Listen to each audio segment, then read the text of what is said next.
പുള്ളിയും ചെറിയ ചെറിയ ചെറിയ ഓട്ടത്തില് നമ്മൾ അവരുടെ സമയത്തിനും വില കൊടുക്കണമല്ലോ. അപ്പം 25 വേദികളല്ലേ ഉള്ളത്. അപ്പൊ ഈ വേദികളുടെ വിശദാംശങ്ങളൊക്കെ ഒന്ന് പറയാമോ? വേദികളുടെ പേര് തന്നെ അരുണിമ, എന്തായാലും ഇത്തവണ പൂക്കളുടെ പേരാണ്. ഒന്നാമത്തെ വേദി സൂര്യകാന്തിയിൽ അങ്ങ് തുടങ്ങുകയാണ്. പിന്നെ സൂര്യകാന്തിയായി, പിന്നെ ചെമ്പകമായി, ചെമ്പരത്തിയുണ്ട്, താമരയുണ്ട്, കനകാംബരമുണ്ട്. അങ്ങനെ പല വേദികളിലാണ് അറിയപ്പെടുന്നത്. ശംഖുപുഷ്പം, അങ്ങനെ നിരവധി വേദികളുണ്ട്. 25 വേദികളാ. ഒന്നാമത്തെ 15ാമത്തെ വേദിയാണ് താമര. പാരിജാതകമുണ്ട്. വേദി നമ്പർ 2 പാരിജാതകം. വേദി 3 നീലക്കുറിഞ്ഞി. പാരിജാതകം അങ്ങനെ ഒരു പൂവുണ്ട്. അല്ല, പാരിജാതമുണ്ട്, പാരിജാതകമാണ്. ശരി, ഓക്കെ. വേദി 3 നീലക്കുറിഞ്ഞിയുണ്ട്. പിന്നെ വേദി 4 പവിഴമല്ലിയുണ്ട്. അങ്ങനെ ശംഖുപുഷ്പം. വേദി 6 ചെമ്പകം. വേദി 7 മന്ദാരം. വേദി 8 കനകാംബരം. അങ്ങനെ നീണ്ട ഒരു നിര 25 പൂക്കളുടെ പേരില് വേദികളുണ്ട്. അതിൽ രാവിലെ എല്ലാ വേദിയിലും കൃത്യമായിട്ട് 11 മണിക്ക് ഇന്ന് ബാക്കി വേദികളിലൊക്കെ 11 മണിക്ക് തുടങ്ങും. ഇവിടേക്ക് വരുമ്പോൾ എനിക്ക് ഒന്ന് 10 മണിക്ക് കൃത്യമായിട്ട് ആ ഉദ്ഘാടനം തുടങ്ങി കഴിഞ്ഞാൽ ഒരു 11:30 ആകുമ്പോഴേക്കും ഇവിടുത്തെ ക്രമീകരണമൊക്കെ. സൂര്യകാന്തി വേദിയിൽ പ്രധാനമായിട്ട് 2 ഇവന്റ്സ് ആണ് നടക്കുന്നത്. ഒന്ന് മോഹിനിയാട്ടവും, രണ്ടാമത് നടക്കാൻ പോകുന്നത് സംഘനൃത്തമാണ്. സംഘനൃത്തം ഉച്ചയ്ക്ക് 3 മണിക്കാണ് പറഞ്ഞിരിക്കുന്നത്. വേദി നമ്പർ 2 നോക്കുവാണെങ്കിൽ, പാരിജാത്യത്തിൽ നോക്കുവാണെങ്കിൽ അത് തേക്കിൻകാട് CMS മൈതാനത്താണ് വേദി 2 വരുന്നത്. അവിടെ 11 മണിക്ക് ഭരതനാട്യം നടക്കുന്നുണ്ട്, HS വിഭാഗം. 2 മണിക്ക് ഭരതനാട്യം HSS വിഭാഗം നടക്കുന്നുണ്ട്. വേദി 3 നീലക്കുറിഞ്ഞി, ബാനർജി ക്ലബ്ബ്, പണിയനൃത്തമാണ്. ഉദ്ഘാടനത്തിന് ശേഷം ഏതൊക്കെ പരിപാടികളൊക്കെയാണ് അറേഞ്ച് ചെയ്തിരിക്കുന്നത്? അതാണ് പറഞ്ഞത്. സൂര്യകാന്തിയാണ് പ്രധാന വേദി. അവിടെ മോഹിനിയാട്ടം നടക്കുന്നത്. അവിടെ രാവിലെ 10 മണിക്ക് മുഖ്യമന്ത്രി പിണറായി വിജയന്റെ ഉദ്ഘാടനത്തിന് ശേഷം 11 മണിക്ക് മോഹിനിയാട്ടം നടക്കും, സംഘനൃത്തം. അതാണ് വേദി 1 ഇന്നത്തെ ഇവന്റ്സ്. വേദി 2 നോക്കുവാണെങ്കിൽ CMS തേക്കിൻകാട് മൈതാനത്ത് നടക്കുന്നത്. 11 മണിക്ക് ഭരതനാട്യം, 2 മണിക്ക് ഒപ്പനയാണ് അവിടെ നടക്കുന്നത്. പിന്നെ വേദി 3 നീലക്കുറിഞ്ഞിയില് പണിയനൃത്തം 11 മണിക്കും 2 മണിക്കുമായിട്ടാണ് ക്രമീകരിച്ചിരിക്കുന്നത്. 4 മിമിക്രി ഉണ്ട് രാവിലെ 11-നും 1 മണിക്കും. പിന്നെ 3 മണിക്ക് ദേശഭക്തി ഗാനം. മിമിക്രി കഴിഞ്ഞാൽ 4 ദേശഭക്തി ഗാനം. അത് ടൗൺ ഹാളിൽ. 5 വരുമ്പം ശംഖുപുഷ്പം. അത് വിവേകോദയം ബോയ്സ് ആണ് വേദി. അവിടെ ലളിതഗാനം എനിക്ക് ഇപ്പോഴും ഓർമ്മയുണ്ട്. ഞങ്ങൾ ഇങ്ങനെ നിന്നൊരൊറ്റടിയാ കറക്റ്റ് ഇങ്ങനെ ഞങ്ങളുടെ മ്യൂസിക് ടീച്ചർ പറയും ഇങ്ങനെ കൈയടിക്കാവൂ ഇങ്ങനെ കയ്യും കാലും ഒരേപോലെ അങ്ങനെ ഒരു സാധനം 3 പിച്ചിൽ ഇതുണ്ട്. ഫസ്റ്റ് തുടങ്ങുന്ന ഇതുണ്ട്. അതേപോലെ 3 പിച്ചിലായിട്ട് പാടുന്ന ഒരു സംഭവമുണ്ട്. ഒരു 6 പേരുണ്ടെങ്കിൽ 2 പേര് ലോ പിച്ച്, 2 പേര് മീഡിയം പിച്ച്, 2 പേര് ഹൈ പിച്ച്. അങ്ങനെയാണോ ഒരേ സ്ഥലത്ത്? പക്ഷെ നമ്മൾ കോൺസെൻട്രേറ്റ് ചെയ്താൽ ഇവിടുന്ന് ഒരാൾ ലോ പാടിയാലും നമ്മൾ ഹൈയില് പാടണം എന്നൊരു സാധനം നമുക്ക് വേണം. അത് കുറച്ച് പണിയാണ്. പക്ഷെ നമ്മളെ പ്രാക്ടീസിൽ നമ്മളങ്ങ് ചെയ്യും. പിന്നെ നമുക്ക് ഫസ്റ്റ് അടിക്കണമല്ലോ, അതിന് വേണ്ടിയിട്ടുള്ളത് ചെയ്യും. അങ്ങനെ 5 ലളിതഗാനമാണ്. 5 ലളിതഗാനം ഒക്കെ നൊസ്റ്റാൾജി. അവിടെയും സംഘഗാനമുണ്ട്. പിന്നീട് 6 വരുമ്പോ ചെമ്പകത്തില് ചാക്യാർകൂത്ത്. ചെമ്പകത്തിൽ ചാക്യാർകൂത്തല്ല, ചെമ്പകത്തില് മന്ദാരം 7 ചാക്യാർകൂത്ത്. വേദി 7 ഓപ്പൺ സ്റ്റേജ് സാഹിത്യ അക്കാദമിയില്. അവിടെ ഓപ്പൺ സ്റ്റേജിലാണ് ചാക്യാർകൂത്ത്. അറബരമുട്ടായി. ഇവിടെ നമ്മുടെ കളക്ടർ ബ്രോയും എത്തിയിട്ടുണ്ട്. എന്തായാലും തിരക്കായിട്ട് നമ്മൾ കളക്ടറെ കൂടെ സമീപിക്കുന്നത്. ഇന്നലെ തന്നെ കളക്ടറിന് ഒരു ടാറ്റയൊക്കെ കൊടുത്തായിരുന്നു വണ്ടി പോകുന്നത്. തിരിച്ചെനിക്ക് ടാറ്റയൊക്കെ തന്നായിരുന്നു കളക്ടറെ. എന്താ പറയുക, ഇത് അവസാനവട്ട ഒരുക്കമാ. ഇനിയും ഇപ്പൊ തന്നെ സമയം ഇത്രയായി. ഇനിയും മുഖ്യമന്ത്രി വരാനും, മുഖ്യമന്ത്രി എനിക്ക് തോന്നുന്നു തൃശ്ശൂർ എത്തിയിട്ടുണ്ട്. മോഹൻലാൽ ആ സമാപനത്തിന് പറഞ്ഞ്, പക്ഷെ മോഹൻലാൽ ഇന്ന് ഇവിടെ ഉണ്ടെന്നൊക്കെ കേട്ടു. ഇന്ന് ഇവിടെ ഉണ്ടെന്നാണ് നമുക്ക് കിട്ടിയൊരു അറിവ്. എന്തായാലും തൃശ്ശൂരില് മോഹൻലാൽ ഉണ്ട്. ചിലപ്പം വേദികളിലൊക്കെ ചിലപ്പോ ഒരു അപ്രതീക്ഷിതമായിട്ടുള്ളൊരു എൻട്രി നമുക്ക് പ്രതീക്ഷിക്കാം. അങ്ങനെയാണെങ്കിൽ വലിയൊരു തിരക്കായിരിക്കും. പിന്നെ പറയാൻ പറ്റത്തില്ല, പുള്ളി ചിലപ്പോ ഇനിയിപ്പോ വേറെ വേഷം മാറിയൊക്കെ വന്നാലോ ആർക്കറിയാം. അപ്പം പുള്ളിക്ക് ചിലപ്പോൾ കാണാനുള്ള താല്പര്യം കൊണ്ടായിരിക്കും. അപ്പം അതുകൊണ്ട് ചിലപ്പം പുള്ളിയെ ചിലപ്പം പ്രതീക്ഷിക്കാം എവിടെങ്കിലുമൊക്കെ പെട്ടെന്നൊക്കെ ഒന്ന് പ്രത്യക്ഷപ്പെടാം. നേരത്തെ അങ്ങ് പറഞ്ഞിട്ടൊന്നും ഉള്ള വരവായിരിക്കത്തില്ല. പക്ഷെ ഇത് തന്നെ നമ്മൾ രഹസ്യമായി അറിഞ്ഞതാണ്. പരസ്യമാക്കി പല വേദികളിലായിട്ട് വരിക. നിങ്ങളൊക്കെ പല വേദികളിൽ വരിക. 25 വേദികളുണ്ട്. 25 വേദികളിൽ അറിയാം എവിടെ ലാലേട്ടൻ എവിടെ വരുന്നു, അവിടെ നമ്മൾ പൊക്കുന്നു. അപ്പോൾ നമ്മൾ ഈ കലോത്സവ വേദിയിൽ ഇങ്ങനെ നിൽക്കുന്ന സാധ്യത നിങ്ങളുടെ ഒരു എന്തെങ്കിലും അനുഭവം വല്ലതും ഉണ്ടോ ഈ കലോത്സവത്തിൽ പങ്കെടുത്തതായിട്ട്?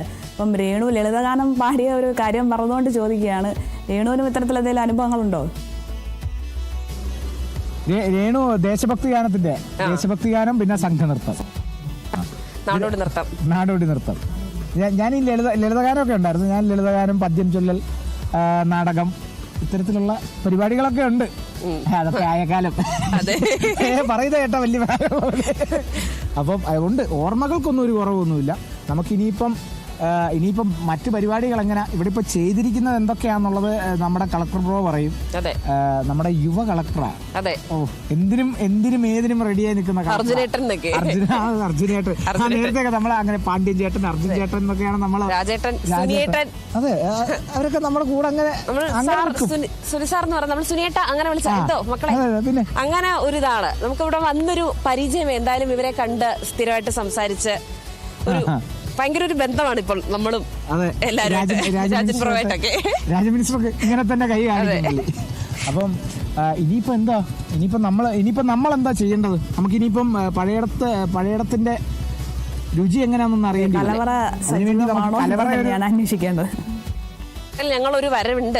അതെ, കലവറ എവിടെയാന്ന് അന്വേഷിച്ചിട്ടുണ്ട്. പോയി കണ്ടുപിടിക്കാൻ ഉള്ള ഒരു താമസമേ ഉള്ളൂ. അതാ അരുണിമയും കൂടെ ഒരു അനുവാദം തന്നാൽ ഞങ്ങൾക്ക് വല്ല പോവായിരുന്നു. അപ്പൊ അങ്ങനെയാണ് അരുണിമ. ഇവിടെ 17,000-ഓളം കുട്ടികൾ വരുന്നുണ്ട്.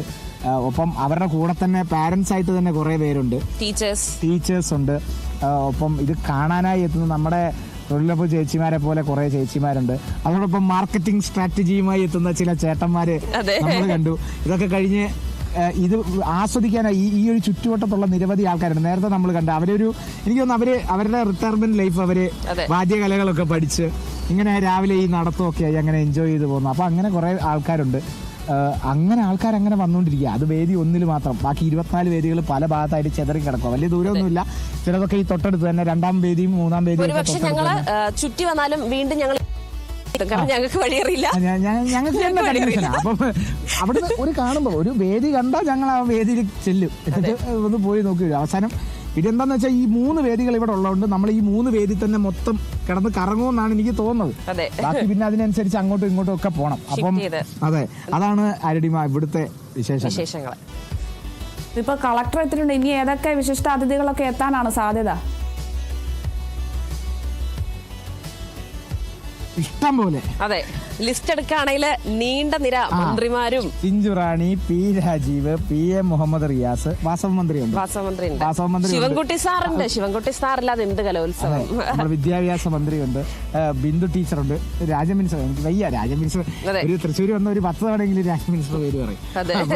രാജ മിനിസ്റ്റർ ഉണ്ട്. പിന്നെ നമ്മുടെ കളക്ടർ പോയ കണ്ട് നമ്മുടെ കമ്മീഷണർ ഇപ്പം വരും. കമ്മീഷണർ ഈ ഭാഗത്ത് എനിക്ക് ഈ നമ്മുടെ പോലീസുകാർക്കൊക്കെ കേട്ട് നിർദ്ദേശമൊക്കെ കൊടുത്തു. ആ ഭാഗത്ത് എവിടെ ഉണ്ട്, നമുക്ക് അതിൻ്റെ ഇടയിൽ ഇടിച്ച് കയറാൻ പറ്റാഞ്ഞിട്ടാണ്. അപ്പം എല്ലാവരും ഉണ്ട് ഇവിടെ.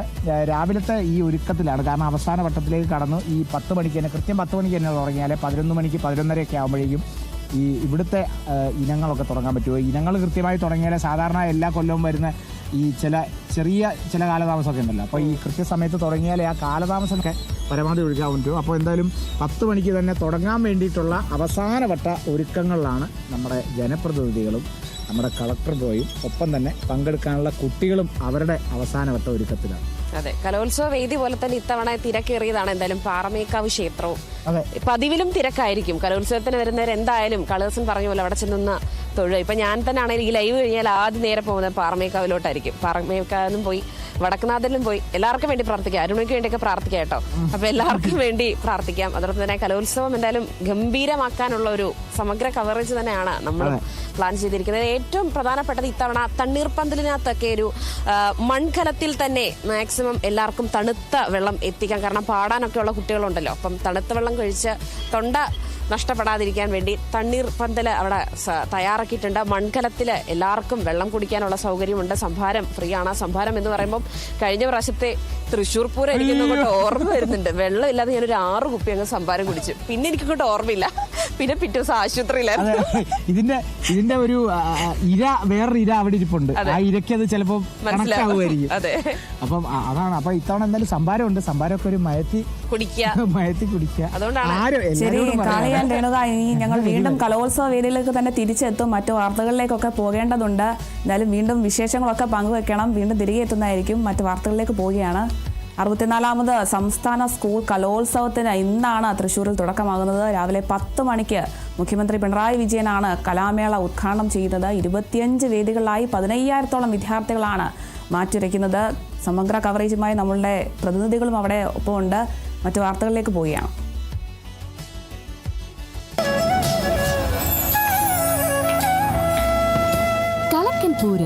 Powered by Future Wealth Group, വിശ്വാസത്തിന്റെ വളർച്ചയുടെ സ്ഥിരതയുടെ പാരമ്പര്യം. Associate sponsor Aquila Finance,